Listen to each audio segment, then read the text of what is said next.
For many Americans, scenes from long conflict between the Israelis and the Palestinians are all they know about Palestine and its people. That's why the founders of the new Museum of the Palestinian People in Washington, D.C., a space full of artwork, historical and cultural documentation, say this place is so important. We're showing Palestinians as human beings. We're showing Palestinians as entrepreneurs.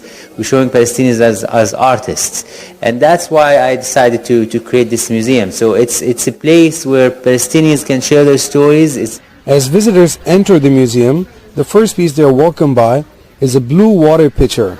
It is made of glass from Hebron, a city in the West Bank known for its glass-blowing tradition. The museum walls are covered by photos, paintings, and other artwork, telling Palestinian stories, something visitors enjoy. I've read a lot about Palestinian history. One thing I really wanted to see more was their culture, some of the stuff that's representative of who they are and what their identity is as a population.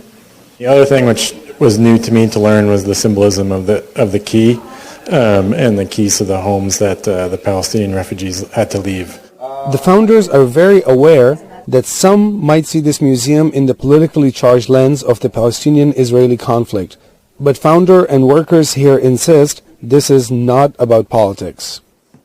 Bashara hopes the museum will attract visitors from all walks of life and that it sparks a dialogue about Palestinian history and its rich culture. Imran Jadoon, VOA News, Washington.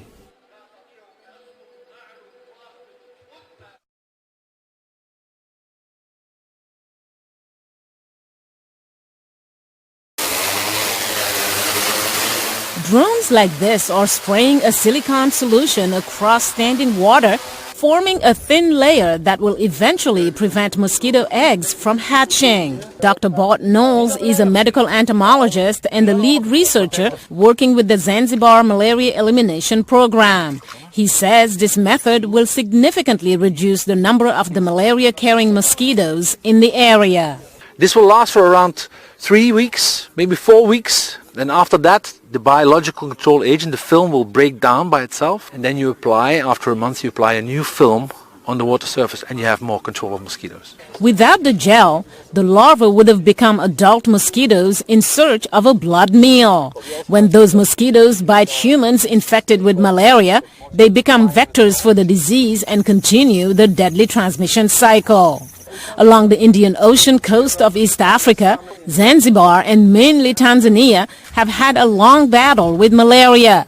Using drones is the best way to tackle the problem, says Abdullah Ali from the Zanzibar Malaria Elimination Program.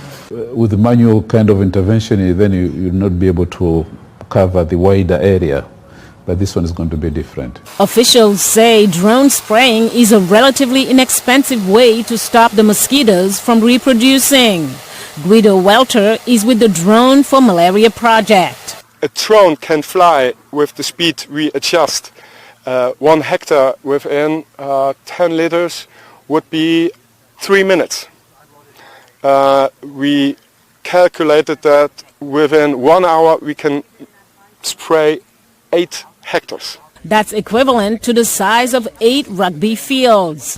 The product program manager for DJI Agros drones, Eduardo Rodriguez, say while the drones can operate in manual mode, they can also do the job automatically.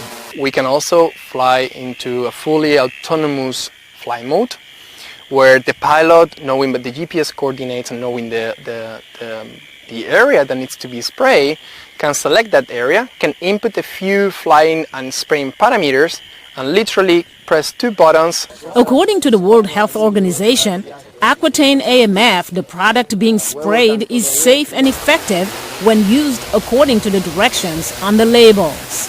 Mariama Diallo, VOA News, Washington.